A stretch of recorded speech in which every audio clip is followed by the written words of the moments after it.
Hello everyone, welcome back to the channel. It is November 2022 and we are wrapping up the year here. Just another 30 days left to go and 22 will be in the books. So yeah, getting closer to that 30-year-old mark, and let's see how we did for November here. So November, $13,000 in gross income. Basically, I made the 10,500, and then I got a spot award for working just insane hours. It was like, I think it was $2,000, something like that, which is good. 2,000 before taxes and everything. Again, that's just for working 100-hour work weeks, doing crazy stuff, to make sure our company stays afloat. So to date, I've closed about 90 of my projects, 90 of 136 projects, and so I have about 46 left to go. The 90 that I've closed are still all 100% on time. I did have a meeting with some of the vice presidents at the company, and so they gave me an ultimatum 2 months ago and said if I was late on a single project, that they would fire 1,000 people. So pretty intense odds, I would say. So it sounds to me like they pulled me into another meeting and said, regardless of how I do on this project, they will fire 400 people. So even if I do everything on time and perfect execution and not make any mistakes, they will still let go 400 people once I'm done with the project. So if I fail, they're going to fire 1,000. If I even do good, they're going to fire 400. So it's again, this is pharmaceuticals. COVID is going away, and a lot of the revenue that COVID brought in for pharmaceuticals is going away. So they just can't justify keeping 4,000 people at the site. I am fairly confident in my position that they will not get rid of me. I have somewhat made myself unexpendable for the company. But that being said, who knows if it's just going to be 400 people? It may be 400 or 1,000 or even 2,000 people. I'm not sure. So I'm just going to keep my options open. I may just continue to apply to some things just as a backup, and just in case they decide to fire 1,000 people.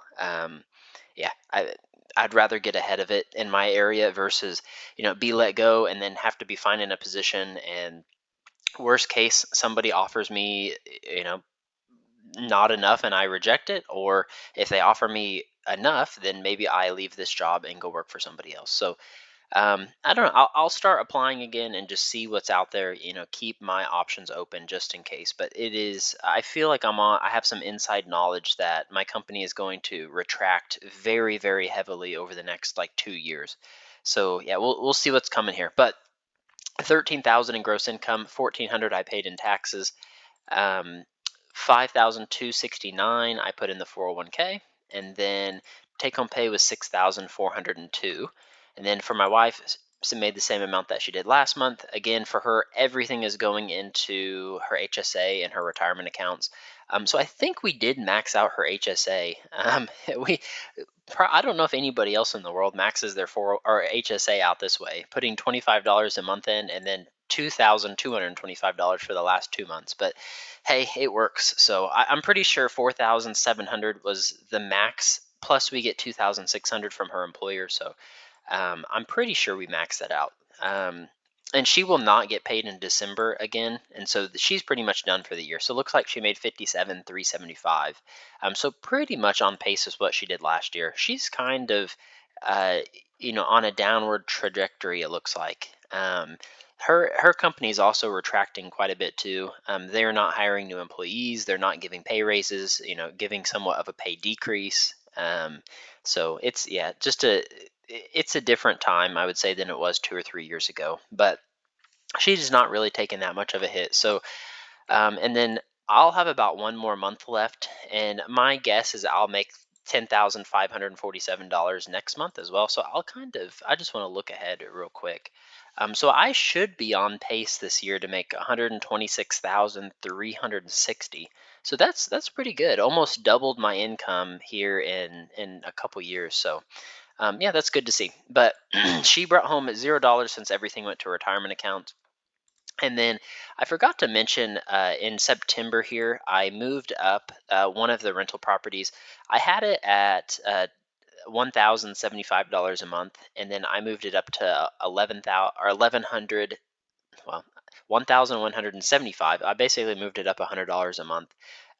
My rental rates are extremely low compared to what the actual market rent is. And the goal for me is like, I'm not trying to, make $1 billion by price gouging the tenants. Like, I want them to have a good place to live. I want them to have a fair price that they pay. I want them to stay for 20, 30 years in my properties.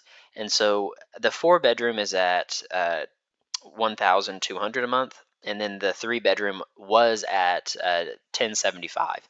So I moved the three bedroom up to 1175, and then I plan to move the four bedroom up to 1350, and the four bedroom up to 1350. And it's a Section 8 house, so the government will pay 95% of that 1350 anyway. So the tenant really won't notice that much of a difference. But market rents in my area are probably for a four bedroom, probably is 1,800 a month, and I have it rented at 1,200 a month. So I'm $600 a month under rented. I'm just using market averages from what I'm seeing here, and then a three bedroom is like 1,550 to 1,600, and I have mine at 1075. So I am significantly below market rents, but I'm still making good cash flow from these, and I feel like I'm making a good deal. I'm getting the appreciation. I've got two tenants that take care of the houses, so yeah, that's probably enough rambling on that topic. But gross monthly income was $20,036. Take home pay was $6,400. So again, losing out of about $14,000 between 401ks, retirement accounts, and HSAs. Net worth wise, houses just went up their standard 2% per year. Nothing crazy there. Cars did not make any changes at all. The market did recover ever so slightly. Mostly tech stocks, it seems like, recovered this month, and then not quite as much like of the small cap recovered. So for the HSA is S&P 500 and small cap index. So it went up about maybe $1,000. I guess after our 2,000 we put in there, it maybe went even down this month. But then my 401k went up 13,000, and 5,000 of that I put in myself. So take that with a grain of salt. And then my wife's 403b and a 457b, hers was up 9,000. And again, she's putting like 1,800 a month in there right now. So some of that is just us contributing money to it. But overall investments were up 23,000, almost back to 300,000. So pretty close. Hopefully can hit that next month. Debt wise, just made minimum payments on everything, nothing crazy there. Then checkings account, it is starting to go down. Well, for a couple reasons, which these were anticipated as well. Reason number one is we're hardly bringing home any money, and so since putting all of our money in our 401ks to try to reduce our taxable income, um, yeah, we are just, I mean, we're burning more money each month than what we can bring in, which is fine. I'd rather burn more and just burn through some of my cash and reduce my taxable income by the end of the year versus not do that and pay more in taxes. So I'm just giving it away in taxes if I don't. Reason number two is this is an extremely expensive time for my wife and I. So we are, well, we're building a house in December. So a lot of that is going to permit fees. Maybe 10,000 this month went to permit fees, and then we had to pay for blueprints. So we got that accomplished, and then we will actually be having a baby next June, in June 2023, maybe July, somewhere between June and July. So that is pretty exciting as well. So we're just a couple months along here and have, I guess, another 7 months. Yeah, so we're exactly 2 months along. But the timing of everything is going to be absolutely crazy. So hopefully, I did talk to the builders. They think that they can actually get started building the house like December 15th, so like 2 weeks from now. And so I have everything except for my building permit. Um, and I just have to pick up a pink piece of paper from our courthouse here, and we'll be ready to start building. So hopefully here in 2 weeks, we'll be ready to go and can break ground and get going on our new house. And then I have pretty much finished all the projects on house number 4, the house my wife and I are living in now. So it is ready to list on the market, which we'll probably list that in May 2023 is the goal. Um, but So let me get the order of operations first. So I've got crazy 100-hour work weeks at my job.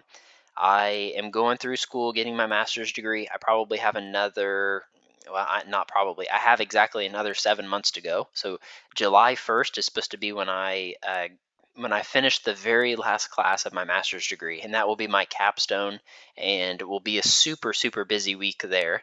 Our baby due date is due at the end of June, so that'll be the exact same week as my finals week for my master's degree. We preferably need to have the house done before June, and that way we can be moved in. And so we have to keep up on picking out all of the things for the house, all of that by June. List our house in May and get that all cleaned up and ready to go. Move out of our current house, move into the new house. Yeah, have a baby, finish my master's degree, and yeah, all of that is coming in June or July of next year. So it's going to be absolutely just crazy. I don't know how I could sign up for anything else to put on top of that, honestly. Um, yeah, good thing we've been married for a few, I guess, 4 or 5 years now. Otherwise, it would be, yeah, if we got married and did all that at the same time, that would just be too much. So they said the most stressful time of somebody's life is if you build a house with your spouse, or if having a baby. Those are the two most stressful times that you can have. And so we're going to do both at the same time, and if we can make it through that, then we should be in pretty good shape. So we'll put it to the test, and yeah, we'll see how everything goes. So I know we'll make it through it, and we do good. We just take one thing at a time in bite-sized chunks, and don't we try not to get too overwhelmed with anything. But all that to say, essentially, I'm eating through tons of cash right now, which is fine. I should still have enough for the down payment on the house.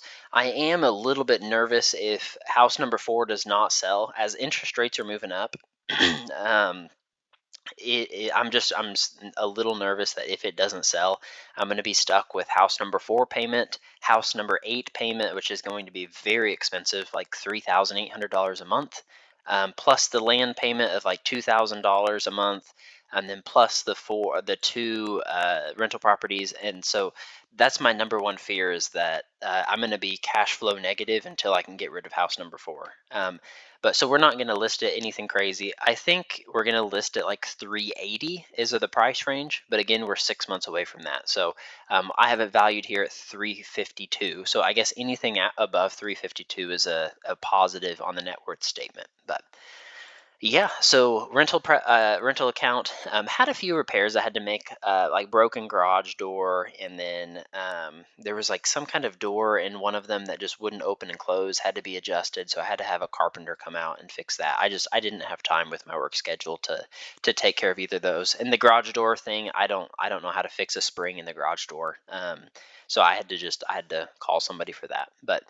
Yeah, so we were only profited $300 this month for rental account, which is no big deal. Stuff comes up, and so it's just one of those months where we have a few repairs. So I would be more nervous if I was never having any repairs that I had to make. So, but as of November 2022, net worth is $970,621, and I'm roughly 224,000 ahead of my goal pace of becoming a millionaire by the age of 30. So I am getting super, super close to being 30.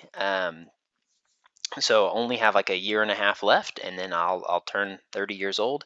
And so that's a little bit freaky there, but yeah, I'm pretty sure I'm gonna hit it. I'm 30, 29,400-ish dollars away from the millionaire mark. And so if we can just have 1 month where the market goes up a little bit, I will probably hit it. I'm really, really hoping by December of 2022 here I can hit that $1 million mark. So it's just, again, it's all dependent on what the market does. I would not think that the market could go down more than what it is currently. I guess it could, but I feel like we're somewhat fairly priced, especially from where we were in December. I mean, I've contributed all year to my 401k, and I'm still down $20,000. My wife's down $12,000. So I think it has some room to recover. I just don't know when that's going to happen. So until then, I will just hang tight and keep buying stocks and just keep going to work and working as hard as I can. But net worth as of November 2022 is $970,361, and net worth, our goal pace is currently $224,000 ahead of my goal pace of becoming a millionaire by the age of 30. So hopefully I will see everybody next month and wrap up December 2022, and yeah, get going on 2023. It is going to be a extremely chaotic year. So we're just going to take it one step at a time, but I'll be sure to update on these updates here, and yeah, we'll take it from there. So thank you all for watching the video. Be sure to like, comment, subscribe. Next month's videos are on the screen now. And as always, if you have any questions, comments, things that you'd like to see in future videos, just comment them down below. Thanks everybody, and we will see you in the next video.